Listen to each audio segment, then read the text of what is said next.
SPYR.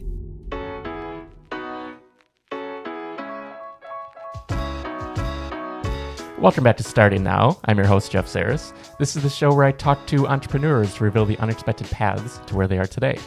Today, my guests are Paca and Junshi from Fang Gang. Fang Gang is an amazing NFT project, and they're building a brand. It's a character brand. We talked about what that means in this episode, but we dive into everything. They were very gracious with their time and insight into how they are approaching building a brand, not for today, not for Web3 alone, but for the long term. So this is a really great conversation. I really appreciate them taking the time. And without further ado, my conversation with Paca and Junshi from Fang Gang. I've liked what you're doing since the beginning, and the vision for building a brand and getting out there, which I want to dive into and sort of like how you guys see that, not from my perspective, but like I love seeing that because it's not as common, surprisingly, in Web3. Like from day one, it wasn't as let's say like entrepreneur driven, where I consider you guys entrepreneurs, like what you're doing and where you've come from, where you're going. So I really appreciate your time. That's nice. I think we kind of became entrepreneurs along the way because at our core, we're basically artists. We like to draw stuff. We have some cool ideas. We are creatives at heart, but then again, the space made us entrepreneurs, as you say, you know. It's we've been learning a lot. That's for sure. It's been a couple of busy years and fun years above all. I think that's absolutely. That's it for sure. Yeah, for sure. Yeah. So had you guys done anything solo like this? Like, so you're both artists. I guess I like to dive into origin stories. That's sort of the premise on the show. Yeah. So who were you, like Paca, if you want to start, maybe, who were you before NFTs? Like if someone was to say like, oh, this is a good friend, might look at you and be like, oh, he is this. Like, how would you describe that? That's a tough question to start with.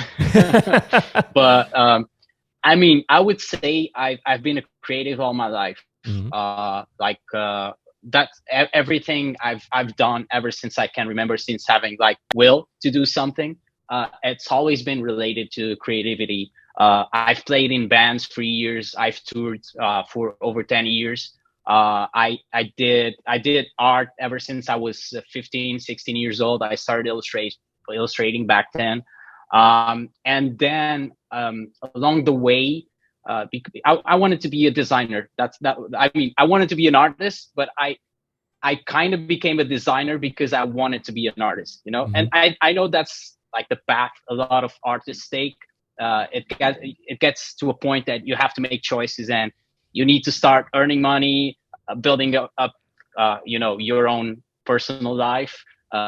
And when that time came, I went to study design. I studied marketing and advertising, but with a big focus on design. And for the past 15 years, before joining the NFT space, before starting Fang Gang, I've worked in advertising agencies. So that's more focused on the entertainment part, more focused on the culture part. I work a lot in brand activation. And that has been my background, like creating experiences for people through brands, because that was what moved me at the time. That's kind of how I ended up here, and how I ended up catching up on art again and starting to draw again, starting to put my stuff out there. But I would say I'm a creative at heart, and that's what I like to do, like creative stuff, thinking about cool stuff, drawing stuff. That's my thing. Yeah, absolutely. Yeah, the brand side of things, and like marketing, we don't really do marketing, but we're more brand. So like our company SPYR is all about helping people develop their brand and build successful tiny businesses. We're looking like 1 to a couple of people kind of thing, but profitable businesses. So hearing that is totally It totally like strikes a chord with me. I can hear it. Actually, speaking of striking a chord, how about a segue there? What is this tour? You were touring for 10 years in a band? No. I played in a band for 10 years. I wasn't constantly touring, of course. Okay. It was a local band that I actually played in two bands back then. It was heavy music. I've been into metal since I was a kid. Nowadays, I'm way more open on the things I listen to. But back then, I was a metalhead. I went to shows all the time. I played shows all the time, and I was lucky enough to play in a band that toured Europe and did quite a few shows over here. And actually, right when I left the band, they secured a tour to Japan and to the States, and I kind of missed that one. Wow. And I will never forget me for that one. But yeah, I mean, it is what it is. Yeah, is that music still out there? I had a lot of fun. Is that music out there on Spotify or anything? Is that something you're okay sharing? I can link you. Okay, after. cool. Yeah, that's fine. Yeah, I'd love to check it out. So what were your influences, would you say? Because like I would be at shows all the time. I'm in Chicago in the States. We have some great little clubs, some bigger ones. And back in the 2000s, I was just constantly out at like House of Blues and Metro and the Riv and all these places. Yeah. So like sort of what were your inspirations?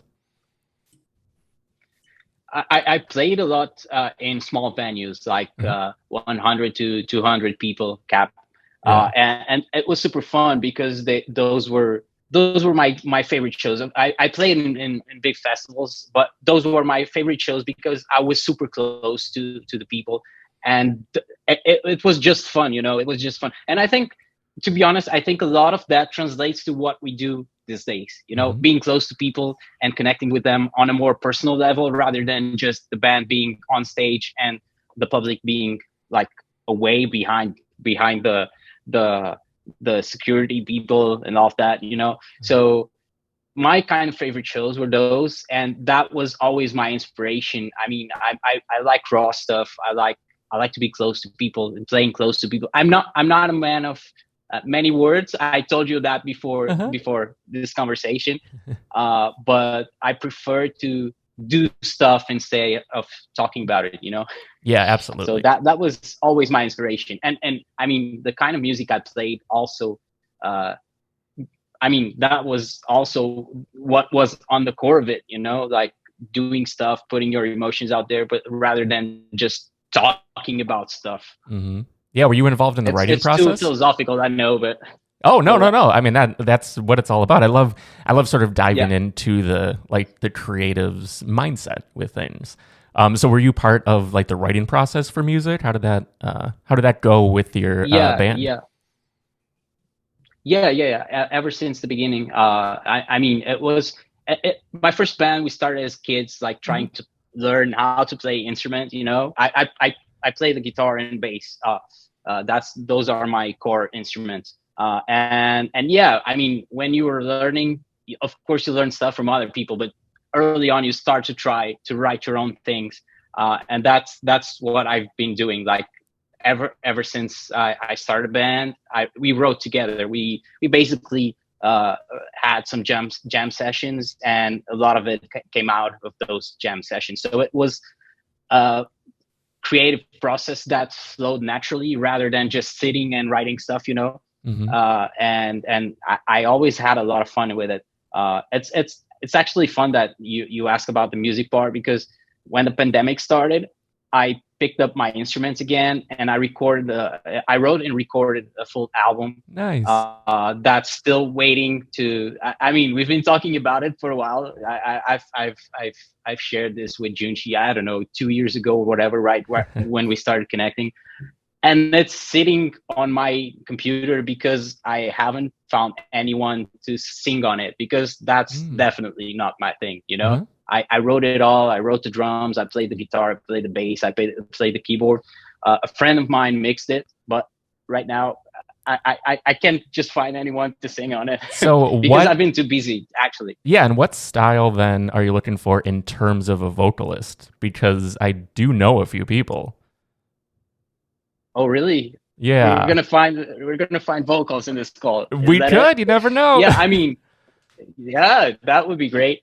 I mean, I like. I would like to have back in the days. I used to go metal, all like that heavy stuff, like scream stuff coming right from within. I want to go a bit softer now, but still scream like a heavy rock thing. It's a heavy album, you know. But I want to have someone that has melody, but can also scream a bit. Okay, gotcha. That's what I'm looking for right now. Yeah, let me think about it. There's a producer he's like Grammy nominated and done a lot of stuff, and I'll have to think and see if there's a connect there that makes sense. Geez, that's no pressure at all. No. No, I want to help in any way that I can with anything that anyone's doing. Like, would you see actually releasing this within the Fang Gang, or this would be completely separate in your thing? No, that's something completely different. Yeah, which makes sense. This is something this is something I've done on a personal level, even before NFTs, even before Fang Gang. Yeah. I mean, I've actually been tinkering about releasing it as an NFT somehow. Of course, when you're in it, everything just goes that way, you know. But at the same time, I want to do something like really vintage. I want to release an LP out of it, do like a vinyl stuff, and I mean, I don't know. I'm not sure yet how that will play out, you know. Yeah. But I mean, I need to have it ready first. I need to have it. I have the artwork ready. I mean, that was the first thing. I like right after I finished the album. Of course, I had to do the artwork. It's like the designer approach too. The first thing you do is when you have an idea, you make a logo. It's like, okay, I have a logo for this business idea. Now, what do I do with it? But yeah. So Junshi, then you have to know about business. Yeah. Junshi, so who would you be before? To rewind just a little bit before Fang Gang and NFTs and sort of diving into this world. So my journey is a bit shorter than Paca's, as I'm younger. I'm 27, and before NFTs, I was still in university, studying multimedia design. So I was on my way to become a designer. I mean, I don't know if I would have found a job, but I was learning to be a designer. But before that, I was doing video editing. So, and I was a cameraman at first, and I started doing video editing. And through an internship, I got to a local network at first, and I became a junior editor over there. And I really loved what I was doing there, but I always had that urge of creating more than just, remixing stuff that other people had shot on camera. So that's why I wanted to study on and go to university for multimedia design. But I still love doing editing here and there. And for Fang Gang, some videos that we put out that I've edited as well. So it's still fun to do. But then during university, I was nearly done. I was almost getting my degree, and then NFTs happened. So we started talking about Fang Gang, and it was like, okay, this is really cool. You can really kickstart your own like brand and company here within this new community of people. And so I kind of took that leap and just left university for it. I had to go like all in Web3 for it.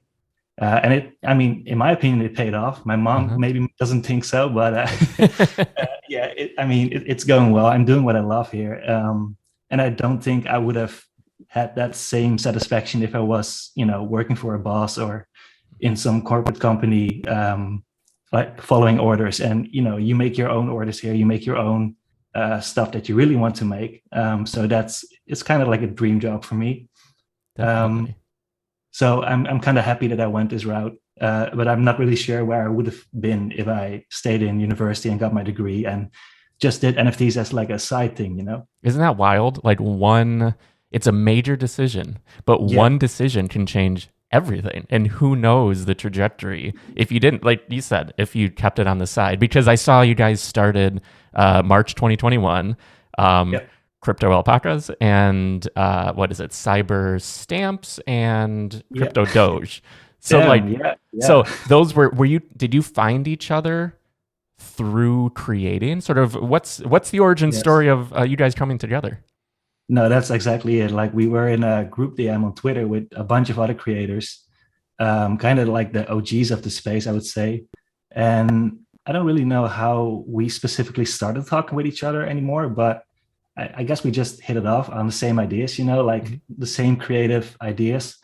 And then I think one of us just hit the other one up at some point, and we just started talking about, you know, what kind of projects we would like to see in the space and what kind of aesthetic and vibe that project would have. And we both share those similar interests, and all those interests are kind of combined into Fang Gang in that way. What were some of those initial things that you were talking about? I think maybe one of the first things we talked about was streetwear. No project at that point had really talked about that, not even merch that much, I think. So I think that was like one of the initial things we were like, okay, we're on the same wavelength, you know what I mean? Yeah. And then I think things started rolling from there. Yeah. Yeah. And in terms of your streetwear, you guys have crushed it on the products. Like, I know there's a small handful right now, but I don't own any, but from everything I've seen, they look phenomenal, which is it feels leaps and bounds above everyone else. Is that a space you guys had any experience in, or is this first trial in that world? For me, just as a fan, to be really. honest, yeah. Uh-huh. I'm actually wearing a Wild Fangs t-shirt right now. Nice. I don't know if you can see it, but it's it's the basic one, you know. Yeah. So my hat's I would on there. say yeah. I mean, I wear it all the time, so I probably need to get a couple of extras. I would say, like, no, to be honest about it, we add experience as consumers, not as creators. I mean, all I did was band merch, which is totally different from what we're doing right now. You know, we are creating a clothing brand, everything designed from scratch.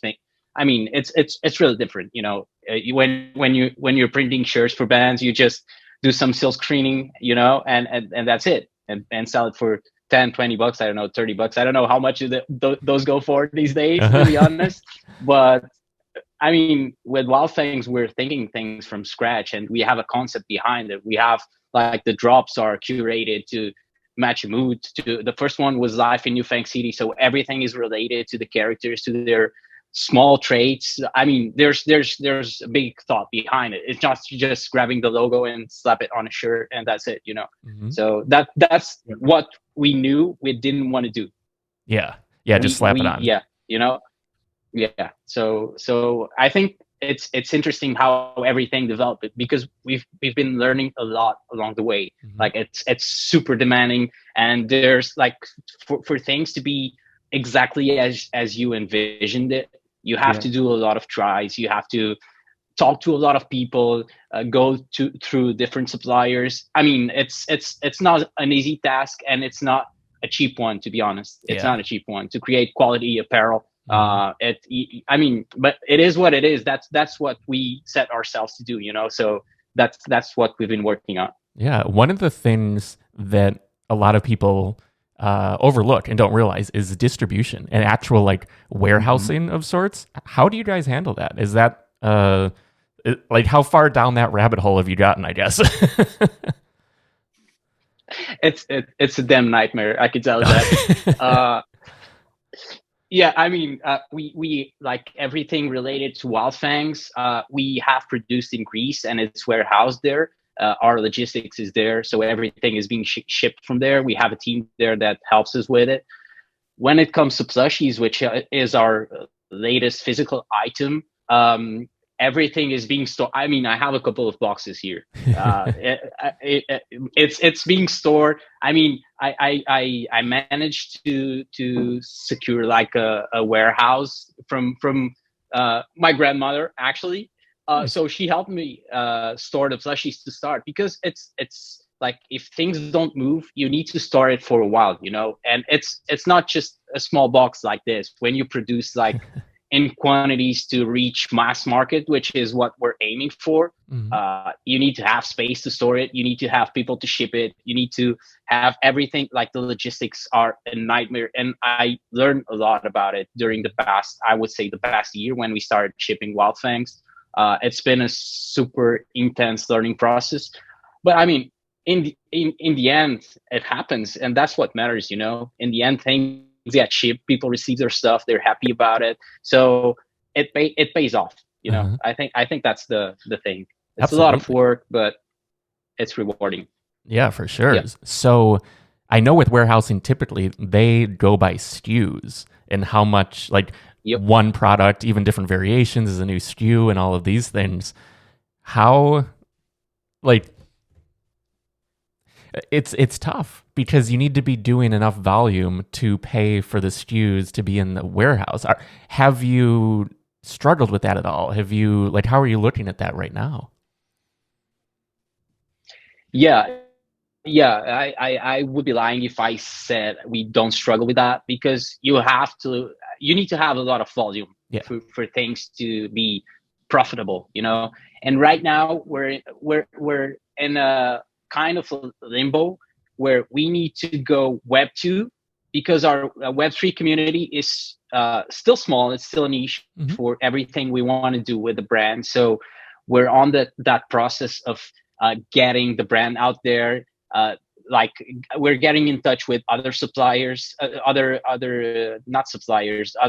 retailers, to get stuff out there that's not just inside our own medium, you know, our own platforms, our own social media, our own website. We need to branch out and make the brand bigger than it is right now. So that has been it like for the past 3 months, I've been super focused on that. It demands a lot of outreaching, a lot of emails, a lot of cold calling. It has to be done. It has to be done because things can't just sit in a warehouse, you know? So that's the phase we're on right now. Yeah. When it comes to Wild Fangs. And I'm just curious, have you considered doing Amazon FBA, fulfilled by Amazon, where they would actually house your product and it only is sold through there? Has that been a consideration at all? I don't have the firsthand experience with warehousing. I just, from everything from people I've talked to, I know a little bit about it, enough to be dangerous, I guess they would say. But like, I'm just curious, have you thought about that? Because the one thing that held me back from getting the plushie was the shipping, because to the States it's like $40 to ship or something like that. So I was like, it's kind of a lot. So I was just curious, have you considered something like FBA or something similar? Not until now, to be honest. But there's a reason for it. We kind of don't want to make the brand too. I'm not sure if I know the right word, but too. It's not too accessible. It's not it. But you don't want it to be like on like Walmart shelves or something. Like you want it to be more premium. That's it.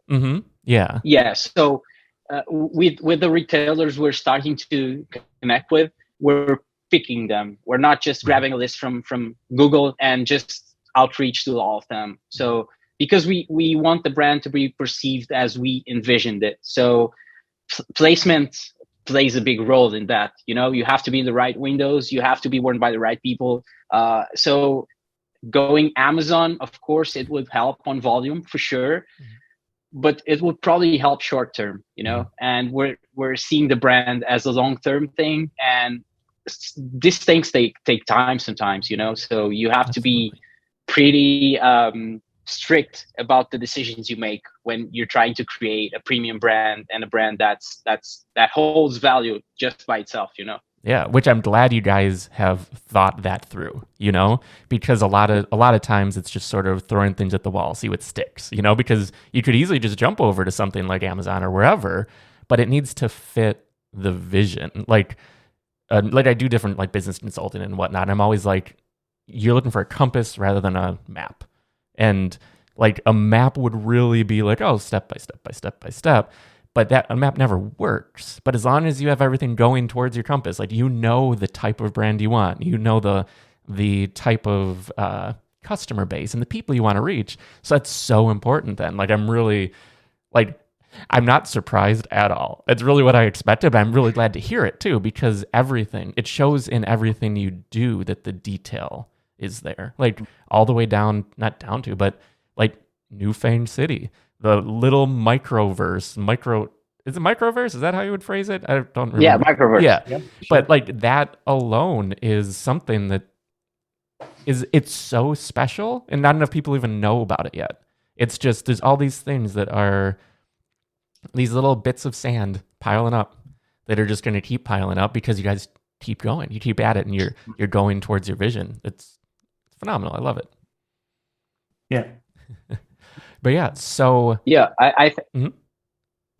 No, I was just saying New Fang City says a lot about the brand, you know, everything like if you look at it closely, our vision is all over there. Like everything we like, everything we envision for the brand, the streetwear, the gaming, I don't know, the music part, we have a record store, like everything.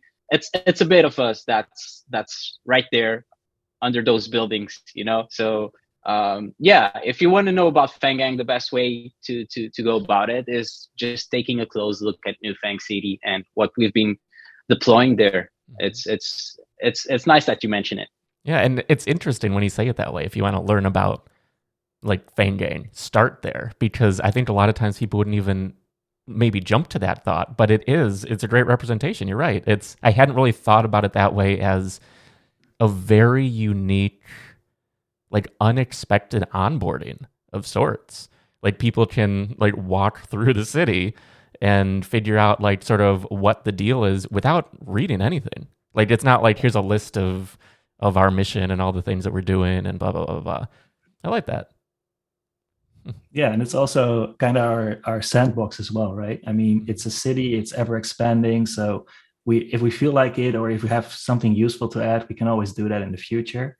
Like the record store, for example, we have some ideas brewing for it, but we need to find that exact right idea and then open the record store with a bang and do something fun with it.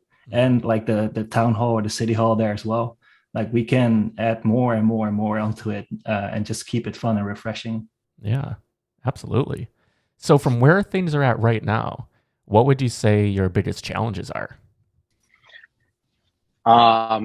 Well, that's a big question. I don't know if we have enough time to answer it, but like scrapping the bear market or whatever you want to call it inside Web3, I think, and let's just stay away from that mindset, but thinking about the brand, we are at the phase that we need to have some time to build behind the scenes before we get anything new out there, you know, because the kind of work we have to do right now, it's a lot about connections. It's a lot about outreaching. It's a lot about like the things we've been talking about for a minute. That's something we have to, and it's hard to be on Web3 on a daily basis and not release anything or not show anything, because there's a lot of pressure. Like every day there's a lot of pressure, and if you're not showing up, I mean, if there's ways to do it, you can say GMs and all that of those things. It's nice, we do that, we like to be engaged with our community, but it feels like if you're not constantly releasing something, people forget about you. So that's kind of where we are right now, because we need to keep our holders, our collectors, the fangsters, the people that are part of our community, rewarded, active, and feeling that we're still here, we're doing stuff. But at the same time, the major part of our work is happening behind the scenes right now, because we have a long-term vision, as you were talking before. We have a compass. We don't have a map anymore. We completed 2 roadmaps and we scrapped those for now. We're thinking way more long-term, because I think we've proven our value for the past year and a half. You know, we've been doing a lot of stuff. We've proven that we know how to do that stuff. But right now, we have a vision, and that vision is way far ahead. We want to become a character brand. We want to become something bigger than just an NFT project. You know, we want to go big and beyond. And that takes time. And people are impatient. So I would say one of our biggest challenges is keeping people around and entertained, and knowing that we're still here, we're still building, but at the same time, having a long-term vision and working towards it, you know? So that's definitely one of our challenges. Yeah, and that is sort of the little secret, like the silver bullet that projects need, is like, how do you solve that piece of the puzzle? Like, not that you need to keep, like, just be always present, because I don't think that's not a long-term approach. Like, just it leads to burnout, you know? Like, there's things you need to do that don't involve being in Discord, on Twitter, and all of this, and lots of things, not just a few. But it's like, finding that almost low effort continual thing. Like, I hate to say low effort because everything's like high effort, but relatively speaking, something that's repeatable is, I think about it all the time. I'm like, I don't even know what it could be, because you look at Pokemon. Like, Pokemon have all these different verticals they've done from characters, and there's always something. It's always growing. There's always new card packs. There's always this. There's always that. And it's like that hasn't been figured out for NFTs yet, or Web3, or a brand that started in Web3, because there are the expectations, arguably unrealistic expectations on Web3 brands, unfortunately. But it's probably just because we're so early, you know? Yeah, I think so too. But I think it will take a few years before we get that ball rolling, that there are continuous updates to maybe not projects, but something a project has put up. Because like you said, like, and even the biggest project in the space don't have that thing yet. Yeah. And I'm sure it will come over time, but it will take at least like 5 years before it's really set in stone, and you know, people keep paying attention to certain projects that do certain things continuously. Yeah. Definitely. And you mentioned character brand as the direction. So how do you define a character brand? Well, that's been, I would say, 80-90% of our team meetings for the last couple of months, you know, because we've been learning so much about character brands, and there's something that we are learning and trying to make a final decision about, is that there's two ways to build a character brand. You know, you can go the storyline / content / creating an animated series and whatever you want to do, or release kids books or whatever. And that's way more focused on characters and on the story you're telling. And then there's the lifestyle brand. That's still a character brand. You can think about Hello Kitty, for instance. You know, they have done shows in the past, but those were a major failure because they're a character brand that's focused on lifestyle goodies, like I don't know, purses, whatever. It's focused on the character. It has a story, but it doesn't have like you don't need to be releasing episodes or doing constant books for it to be relevant, you know. So that's and we're kind of a crossroads with that, because we feel like we have characters that can have strong stories to become an animated series, to become kids books, whatever. We're not let's not focus about the detailed aspects of it. But at the same time, our approach since the beginning is more focused on things, on objects, on having a streetwear brand, on having plushies, on having, you know. So it's been I think we have our answer right now, and we're working towards it.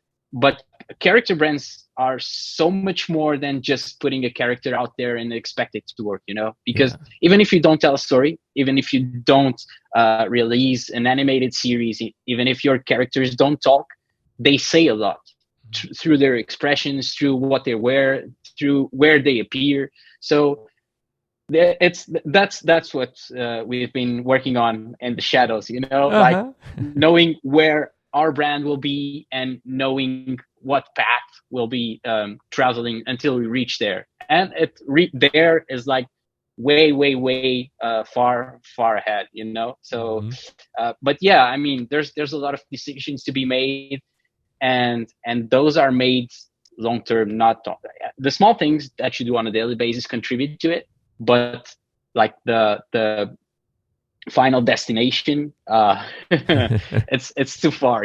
It's too far yet. We want to do it long term, so we're taking the small steps now. We're super early, and I'm not talking about Web3, I'm talking about our character, our brand. But I know that the decisions we make in these early days will affect the brand like immensely down the road, you know. So we are being super strategic about the decisions we make. And we will probably, when going beyond Web3, we will probably go for the niches first, you know, instead of going for Walmart or whatever we were talking about before. We want to be in the right windows, talking with the right people, because those will create culture. and that culture will spread, and then we'll become something that we are not yet. We will become relevant. We will mean something to people, which we already do inside Web3. But we need to do that beyond Web3, and in order to become the character brand we want to become. Mm-hmm. Yeah. Do you feel like there's any to me unexpected challenges, being that you're both is it Netherlands and Portugal? Is that? Yep. Okay. Yep. Are there any like hurdles that you have to go like jump through, or anything that you've come across that that maybe I wouldn't expect or know about being in the States? You mean the distance between us, or? Just thinking from building the business, and like, I mean, you guys, you have this business together, you're living in different countries even, and you're then producing in Greece and shipping from there. Like, it feels like that could be a nightmare potentially, but I have no idea. I'm just curious. I'm always curious to know what I don't know. Yeah. I think you have more insight on like the business side of things, Paca. Oh yeah. I mean, besides the hurdles we've talked about before, like when it comes to logistics and warehousing and all of that. But I think for me and Junshi, the most difficult thing is that I think last time we checked, it was 50%. 50% of our target of our holders are in the US in different time zones. So we end up working late hours every day because we need to connect with people that are on the other side of the world. So that's the only issue, because between both of us and even between our team, we are like every single one of us is located in Europe right now. So it's pretty easy to go about when it comes to time zones and all of that to lock the meetings. And I mean, we're living in 2023. I mean, there's stuff like this. There's Zoom, there's Discord, there's Twitter. Like, communication is not an issue anymore. We can send a pigeon if it's needed. So yeah, I think when it comes to aligning visions and working together, that's fine. When it comes to being there when the community is active, when the market expects you to be there, I think that's the biggest hurdle that we have to face every day. Mm-hmm. Yeah, it makes sense. Yeah. So with everything slowed down in the Web3 side, but also with regards to the fact that you're building this brand and building this business, how are you sort of managing runway, say, like actual revenues and things right now? It's like a major transitional period, it feels like to go from Web3 to a major brand like that you're building. So there's some runway inevitably that needs to be there. How are you looking at that? Well, first of all, I'm a pain in the ass when it comes to budgets. So it's a good thing to be when it comes to money. Yeah, I mean, it's not that I don't like to spend money freely, but we have to be super thoughtful about where our spendings are going. So we made big investments to just start the clothing brand. We made a big investment just to start the first physical item, the plushie you see back there. I actually have one here. I like to have him around. Love it.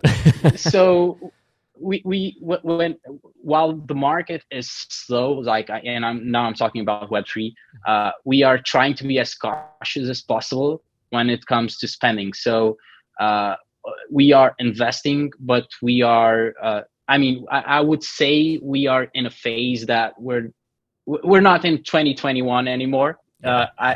So you need to be way more careful about where you bet your tokens, but a lot of the things you can do, and a lot of the things you have to do don't exactly demand that you spend money. Connecting with people, reaching out, all of that, you can do that without spending money. So that's we're not spending money, we're investing our time right now. It's more about that. So we're keeping the engines running, we're releasing new stuff every now and then, but I wish we still had like the crazy bull run that happened in 2021.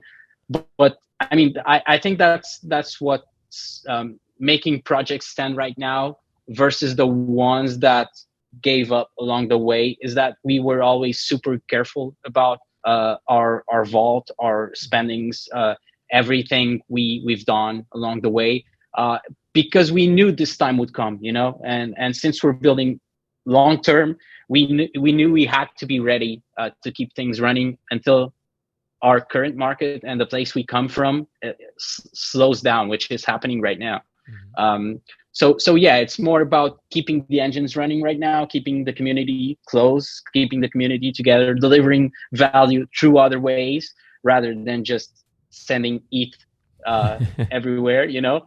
But at the same time, connecting with people and making sure this logistics, this right places to be seen are found, and that we can connect with them to get the brand out there, because that will bring there's actually I would say medium term return on that, because if we manage to connect with people on Web 2 outside of Web 3 that connect with the brand and that know that this brand is coming from Web 3 and that we are a Web 3 company, a creative company that comes from Web 3, we were born in Web 3, we will probably attract more attention to our space, and that's one of our goals. So it's a bit like a Trojan horse, you know.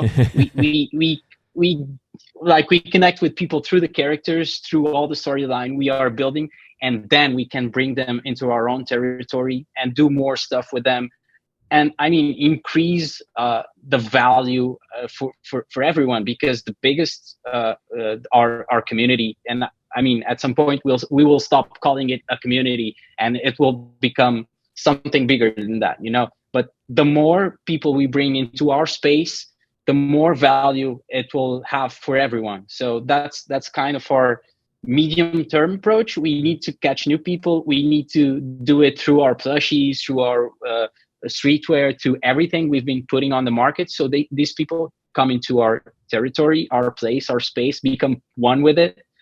And then there's more to explore, you know. I think it's small steps will take us there. Absolutely. Yeah. Are there any, so you have the products, the plushie, the apparel. Are there any other sort of short, near-term revenue models you guys are thinking about? Because it's such a fuzzy area. Like, sort of, where do you even go, like, during this time? And just real quick, investing your time into stuff speaks to me so much. That's everything we do. We come from like a minimalist business background. Our expenses are nothing. I mean, we keep everything to the minimum. I do all the accounting. 100% of everything is in-house. But then we're also service providers for other people. So it works out, but it really speaks to me there. But anyway, that's a tangent, but sort of short-term sort of revenues. And I know we're getting in the weeds with the business stuff, but I'm always just curious, just in terms of maybe short-term, near-term revenues or anything. Is there anything that you're thinking about? And it's totally fair if there isn't, because this is a grand vision, a long-term plan.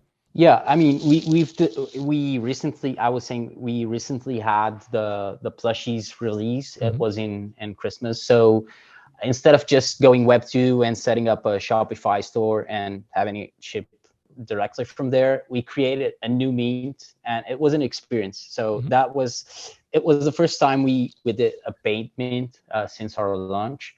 But at the same time, we weren't focused on the NFT assets by themselves, but rather in the experience we created for it, you know. So that was a way to go about it. We could sell the plushies in a more interesting way, and at the same time have a new revenue stream that we didn't have besides the royalties. Of course, we have like the physical items you talked about, and we actually, I mean, I'm not sure if I should share much about it, but we talked about having some kind of services that people are trying to be onboarded into Web3. So we haven't done anything about it yet, but think schools, think advertising agencies, think brands, helping them go through this process, helped by someone that's already in the space, that already knows how the space moves, already has a successful brand to onboard them into the space. And of course that can bring revenue with it. But that's something we don't want to focus our efforts there. We don't want to focus the brand there, because that's totally off brand when it comes to the character brand we are building. That's more of a revenue stream, as you were talking about, rather than something that will make the brand go beyond what it is right now. But yeah, I mean, we have to be prepared, because it's a tough market these days, right? So we have to find new revenue streams. We have to keep people happy. We can't stop paying for what we have to pay on a monthly basis. So yeah, we have to figure out ways to bring more revenue into the company. Yeah, and not in terms of specific numbers, but what are some of those things that you have to pay for on a monthly basis? Just broadly speaking, I don't need details or anything. No, it's fine. I guess it's fine. When you start you have to pay accountants, you have to pay servers, you have to pay the team, you have to pay logistics, you have to pay the warehousing, you have to pay, I don't know, from the top of my head, Discord bots. Yeah, Discord that bots, kind of stuff like too. Yeah. You have to pay whenever. I was mentioning earlier that we are working with people on specific projects, so you need to pay that people to work with you. So I would say those are the big expenses every month, and they are big. Yeah. Everything adds up a lot quicker than we'd hope, or maybe even think at times. But it totally makes sense. And so you guys are some of the you guys are enigmas. I couldn't find anything about you guys before this, before Web3, which is so uncommon for me. Like, usually I can find some tidbit, a little thing here and there. I mean, obviously I couldn't find your names, nothing. Was that a concerted effort from going in day one into Web3, before you even knew each other? Were you both thinking, okay, this is going to be, I'm going to approach this more from a secret, almost like a Banksy, I guess, even a secret artist kind of thing? Was that something conscious going in? For me personally, it kind of was, actually, because I love the anonymity of Web3. When I got into it, I mean, the first time I heard of it was with CryptoPunks, right? Back in March 2021, that's when I joined. Everyone was just their PFP and their online name. And like you mentioned before, my early name was Cyber Stamps. It wasn't really a personality or whatever. It was just the collection name. After that was CyberDoge. It was also not my name. It was a collection name. And then after a while, I was like, well, maybe I need my own persona, kind of. But then also I need a PFP. I don't want to show my face too much, not because of any specific reason, but more everyone's doing it. So and maybe I should be doing it as well. And it's also kind of normal on the internet, I feel like. Maybe not on Instagram or whatever, but on Reddit or certain Discord communities, everyone has a funny or cool PFP and not really their face. And I was already kind of used to that, being in those circles. So for me, it was kind of second nature to not really be like, hey, my name is this is my face, connect with me, but rather have a certain tone of voice, a certain persona, not really hiding behind something, but more having fun with it. You know what I mean? So that was kind of my angle going into Web3 with Junshi and the thanks to PFP and stuff like that. Yeah. How did you come to the name, if that's okay? Well, my real name is Jesse. I'm comfortable sharing that. Oh, okay. But and then years ago, I had a nickname in Dutch. It sounds more normal, but it's Yusa. And then after that, I was like, I'm tired of that name. Let me pick my own one for Web3. And I just, I'm into Japanese stuff. Junshi is a Japanese word. Sounds cool. It's also with a J. Let me pick that. And then it just stuck with me, like how CyberDoge stuck with me for a while, and Cyber Stamps as well. And I never thought about changing it anymore, because it's easy to remember, it's approachable, it's just me. Yeah. Yeah, you've both carved out your names as your own personal brand, which I really like. Yeah. Yeah. For Paca, it came from alpaca, of course. Yeah. And coming back to your question, I think one of the reasons why that happened is because we're both super shy. Like we don't like to get ourselves out there too much, not because we have something to hide, but mainly because we don't need to show our faces to show our work, you know. So at the same time, it was a consequence of that, you know. We are our Web3 personas, our artist names are those, so we are comfortable with starting to build like our own path, starting with those names. So that's probably why you couldn't find anything, because we're super shy. I mean, I rarely post on social media out of Twitter. I had an Instagram account that, I mean, I haven't posted for 2 years or something like that. So, I mean, I'm not a social beast, opposed to a lot of people in Web3 that I don't know how they do it, but they always have something to say, something to show. And we're just not that kind of people, I guess. We're both super introverts and shy. And I guess that's just a consequence of it. Well, yeah, and that's why we get along. Like, I feel like we get along because I'm the same way. If it wasn't for this show, which I started like in 2020 during the pandemic, I wanted to do this for like since 2016 or 15 or something. I just never pulled the trigger. But if it wasn't for this, I don't talk to anyone. Like, everything I do is online. Like, building our business, it was always over text or email. I was like, no calls. It's just me and my business partner, Dave. That's the whole business. And everything was streamlined to fit my needs. And so I totally can understand that. I've been looking at the sign over your shoulder, Paca. What does that say? Because I see it ends with farta over your, Oh yeah. Do you understand Portuguese or not really? I do not, but farta just sounds funny, so I'm just very curious what it says. No, I can tell you what it means. It says there's a Portuguese saying which I'll directly translate. That says lies have short legs. You know, so even if you lie, you're gonna get caught. So this one is the spin-off on it that says lies have short legs, but they run fast as hell. Nice. You know, it's something like that. I like that. Nice. Yeah. So we see this happening every day. There's like a lot of people that like they build something around them that's clearly not them, you know? And this kind of relates to it. Yeah, absolutely. We see that so much in the space.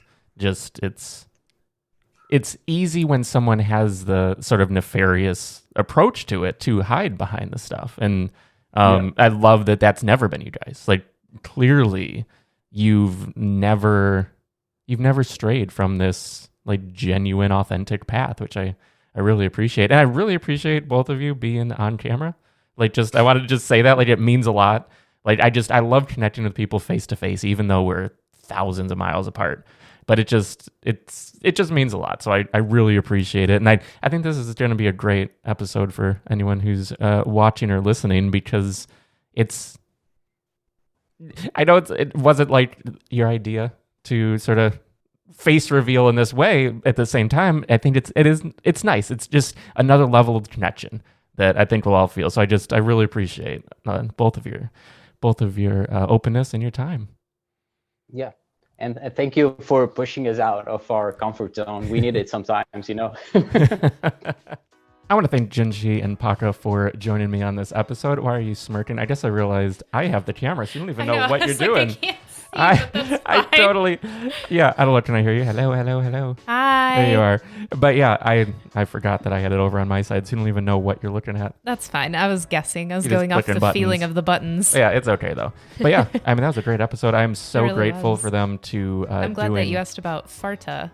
Were you and it looking ended at up it being too? something very serious. It was like a very good, I like that. Like, lies don't have legs. Yeah, I It's- thought so. Yeah, that's really smart. But yeah, I'm so grateful that they not only took the time, but they were showing they their revealed faces. themselves. Yeah. That's amazing. I mean, the way you said that sounds bad, but Well, tune in and find out. Oh wait, But you already did. Never mind. I love seeing people, meeting people face to face. It means a lot for me, and I hope Yeah. you out there enjoyed it as well. He's talking to you. So I I think, really want one of the plushies. do you want one? We'll have to get one. Yeah. Yeah, like I planned on it. There's the shipping held me up, but we'll Come get on, one. don't be cheap. I know. Okay. So with that, this has been Started Now. I'm Jeff Sarris. This is Amara Andrew over there. Hi. And we will see you next time. Bye.